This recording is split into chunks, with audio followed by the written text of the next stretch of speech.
Now, let's get a closer look. The cervix is the lower cylindrical part of the uterus that opens into the vagina.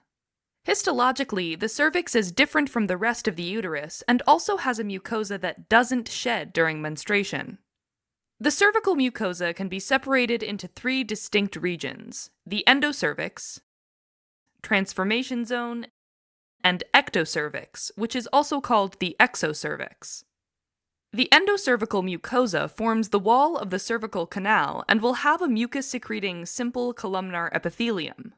The ectocervical mucosa is present in the part of the cervix that protrudes into the upper vagina and surrounds the external os, which is the lower opening of the uterus.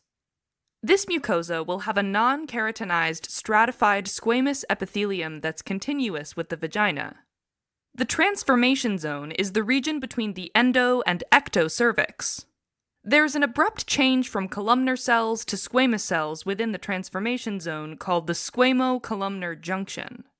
The exact location of the squamo-columnar junction will change or shift depending on the age of the individual as well as changes in the size of the uterus during menstruation. The transformation zone is also the ideal site to collect cells from during a pap smear or pap test. Underneath all regions of the cervical mucosa is a thick cervical wall that consists of dense connective tissue. Unlike the uterus, it only has a small amount of smooth muscle present. The vagina connects the cervix to the external opening of the vagina called the vaginal vestibule.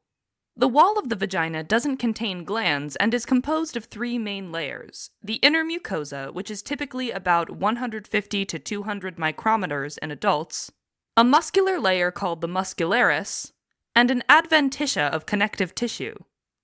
The adventitia also contains a large amount of elastic fibers, which allow the vaginal wall to be both strong and flexible, which is particularly beneficial during childbirth. Let's first take a closer look at the mucosa of the endocervix, which is continuous with the endometrium of the uterus and is lined with a similar epithelium of mucus-secreting simple columnar cells. Underlying the epithelium is a thick lamina propria, which contains the large, branched cervical glands that produce about 20 to 60 milligrams of cervical mucus per day. But during the time around ovulation, the increasing level of progesterone will cause the glands to produce significantly more cervical mucus, which can be as much as 600 milligrams per day. The consistency of the mucus will change as well and become watery. This allows the sperm to move more easily into the uterus.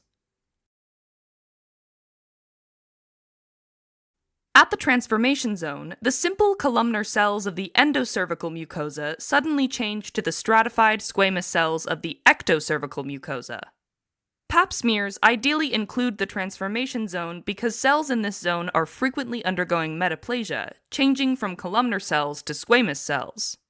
The frequent changing of cell type increases the chance of an abnormal change to occur, which can potentially be a precancerous change.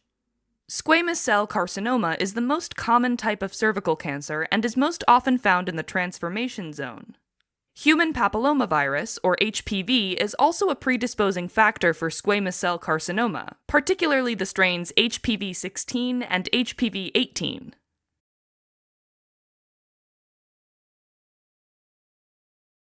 The mucosa of the ectocervix is lined with the same non-keratinized stratified squamous epithelium that was seen in the transformation zone.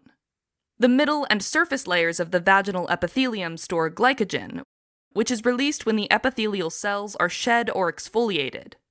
The normal bacteria found within the vagina will metabolize the glycogen and produce lactic acid, lowering the pH significantly, which helps inhibit the growth of many pathogenic microorganisms such as Gardnerella vaginalis and Trichomonas vaginalis. Cervical glands can be found in the lamina propria of the mucosa, but there are very few of these glands when compared to the endocervix. Alright, now let's move to the wall of the vagina. The vaginal wall is lined by the same type of stratified squamous epithelium that's seen in the ectocervix. Also similar to the ectocervix, the middle and surface layers of the epithelium store glycogen, which indirectly leads to a lower vaginal pH that helps inhibit the growth of pathogenic microorganisms. Underlying the vagina's mucosa is the supporting layer of dense, irregular connective tissue called the lamina propria. This layer is highly cellular and rich in both elastic fibers as well as collagen. The lamina propria also forms narrow projections, or papillae, that extend into the overlying epithelium. Also, unlike the cervix, there are no glands found within the lamina propria of the vagina. The next main layer of the vaginal wall is the muscularis, which consists of two layers of smooth muscle that are not clearly differentiated or defined.